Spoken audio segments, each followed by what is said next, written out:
Hello সবাইকে, আশা করি সবাই খুব ভালো আছেন। আমার চ্যানেলে আপনাদের আবারও ওয়েলকাম। শীতকালে অনেক রকম সবজি পাওয়া যায়, তাই ভাবলাম এবারে নতুন কিছু বানিয়ে নেওয়া যাক।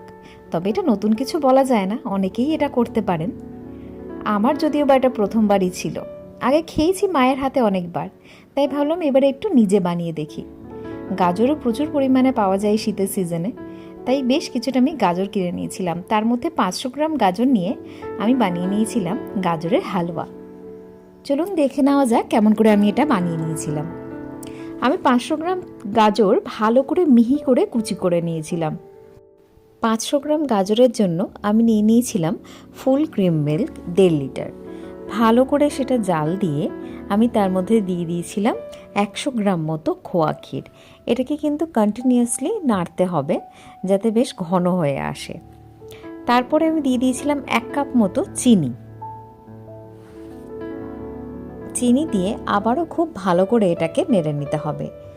এটাকে সমানে নাড়তে নাড়তে, আর জালটা কিন্তু একটু মিডিয়াম বা স্লোতে দিয়ে রাখবেন যাতে সমানে ফুটতে থাকে, আর এটা কন্টিনিউয়াসলি নাড়ার ফলে তলায় লেগে যাবে না।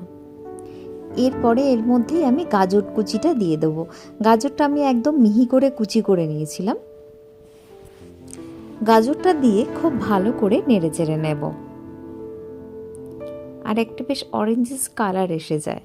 তবে গাজরটা একটু ফ্রেশ গাজর কিনা দেখে নেবেন, কারণ অনেক সময় গাজর ভালো না থাকলে কিন্তু দুধ কেটে যেতে পারে।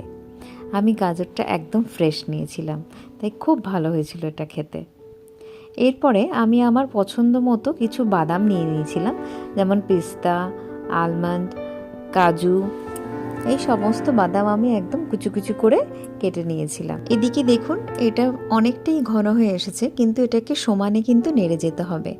অন্য কাজগুলো করতে থাকলেও এটা কিন্তু নাড়তে ভুলবেন না, নয়তো তলা থেকে লেগে যেতে পারে। দেখুন এটা ধীরে ধীরে কিন্তু আরও ঘন হয়ে এসেছে। এর মাঝেই আমি আর একটা গ্যাসে শুকনো খোলায় 5-6টা এলাচ ভালো করে নেড়ে চেড়ে নিয়েছি। এবার এটাকেই আমি ভালো করে পেস্ট করে নিয়েছি। আমি কেনা এলাচ গুঁড়োর থেকে ঘরে করে নেওয়া এলাচ গুঁড়োটাই বেশি প্রেফার করি। এবার আমি এই এলাচ গুঁড়োটাই ছেঁকে এর মধ্যে দিয়ে দেব, যাতে কোনো রকম দানা বা খোসা না থেকে যায়। এবার এটাকে দিয়ে ভালো করে আবারও নেড়ে চেড়ে নেব। দেখুন ঘন কিন্তু অনেকটা হয়ে এসেছে। এটা কিন্তু একদম শুকনো করে ফেলবো না, কারণ যখন ঠান্ডা হবে এটা তখন কিন্তু আরও টাইট হয়ে যায়। তাই একদম শুকনো না করে ঠিক এরকম যখন দেখতে হবে তখন আমি এটাকে অফ করে দেব। এবারে একটা পরিষ্কার পাত্রে এটাকে ট্রান্সফার করে নিচ্ছি আমি।